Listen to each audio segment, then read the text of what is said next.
아니, 누가 무슨 범죄를 저질렀길래 안진영 기자님 아내한테 자수를 설득해달라 이렇게 얘기를 하는 걸까요? 지난 6월 24일 밤 10시쯤 한 아파트 지하 주차장에서 경찰과 한 승용차 운전자 간에 뜻밖의 추격전이 벌어졌는데 이 긴박했던 상황 우선 영상으로 먼저 만나보시죠. 영상 있어요, 네네. 서울 서대문구의 한 아파트 지하 주차장입니다. 네. 주차되어 있던 흰색 승용차 한 대가 출발하죠. 네. 그런데 자세히 보세요. 어? 운전석 속에 사람이 매달려 있는데 다름 아닌 음주운전을 잡으려는 경찰이었습니다. 세상에. 이 경찰 안간힘을 써서 핸들과 운전자의 팔을 붙잡아 보지만 운전자는 속도를 점점 더 빠르게 내는데요. 또 저렇게 열심히 쫓아가 보지만 차량의 속도를 따라가기는 쉽지 않았고요. 결국 이 승용차 운전자는 그대로 아파트를 빠져나가 버립니다. 하하. 아무리 그래도 그렇죠. 세상에 저 상황에 경찰을 매달고 어떻게 주행을 할 생각을 해요? 관련 얘기 들어보시고 이어가 보도록 하겠습니다. 운전자의 차량 안에서 술 냄새가 많이 나고 혈색과 표정 상태를 보아 술을 마신 상태였음을 짐작할 수 있었습니다. 팔로 피해자 차량의 핸들과 피해자의 팔을 붙잡고 처음에는 차량의 속도가 빠르지 않아 충분히 쫓아갈 수 있겠다는 생각에 당장 멈추라고 소리 지르며 차량의 속도에 맞춰 빠르게 뛰어갔습니다. 그러나 피해자는 이에 아랑곳하지 않고 점점 속도를 빠르게 냈으며 속도가 빨라졌을 때는 더 이상 쫓아가지 못하겠다는 생각이 들었습니다.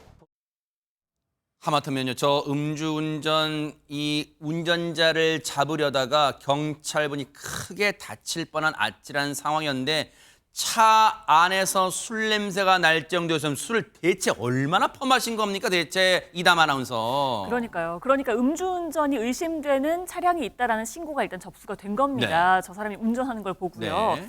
거기에 이제 경찰이 저렇게 끌려가게 되는 상황이 어떤 상황인지 제가 설명을 해드릴게요. 일단 피해자의 예상 경로에 경찰들이 배치가 됐고요. 아하. 피해자의 주거지에 배치된 경찰들은 아파트 지하 주차장 수색을 했습니다. 아하. 근데 아직 차가 들어오지 않은 거예요. 그래서 경찰들이 피해자가 들어올 것으로 예상되는 곳에 잠복을 했습니다. 그러다가 해당 차량이 주차장에 나타났고 경찰들이 차량을 막아선 겁니다. 아하. 하지만 창문을 내리라고 해도 머뭇거리면서 제대로 내리지 않았다고 해요. 끝내 창문을 내리니까 무슨 일이세요라고 운전자가 물어봤다는 거예요. 그러니까 술 마셨죠? 내리세요라고 하니까 그냥 그대로 운전자가 경찰을 매달고 도주를 한 겁니다. 허허. 약 30m나 진행을 했다고 해요.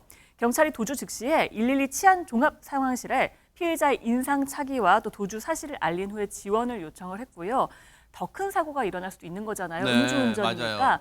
그래서 바로 피해자의 집에 찾아갔다고 합니다. 어허. 그 집에 남성분의 아내가 있었나 봐요. 아하. 그러니까 아내에게 남편의 자수를 좀 설득해달라라고 부탁까지 했는데 피해자는 끝내 나타나지 않았다고 합니다. 아니, 정신이 퍼뜩 들면 경찰을 매달고 말이 30m 그 경찰분 다쳤으면 진짜 더 가중처벌 될 수도 있는 상황이잖아요. 그러면 정신이 퍼뜩 들어야 되는 거 아니에요? 아내분이 전화를 해서 설득을 했는데도 박주희 변호사님 그냥 꽁무니를 내뺀 거예요. 저 운전자는 어떻습니까, 박주희 변호사님? 네, 이 남성 결국 도주는 했지만 결국 경찰의 추적은 피하지 못했습니다. 그러겠죠. 경찰은 CCTV와 이제 관제센터를 통해서 피의자가 도주한 곳을 확인을 하고요. 주변을 샅샅이 살펴서 결국 한 주택가에서 도주 2시간 만에 해당 차량을 발견을 했습니다. 아하. 그런데 이 차량에는 이 피의자는 없고 빈 차량만 있었는데요. 그런데 여기서 경찰관이 굉장히 기지를 발휘를 합니다.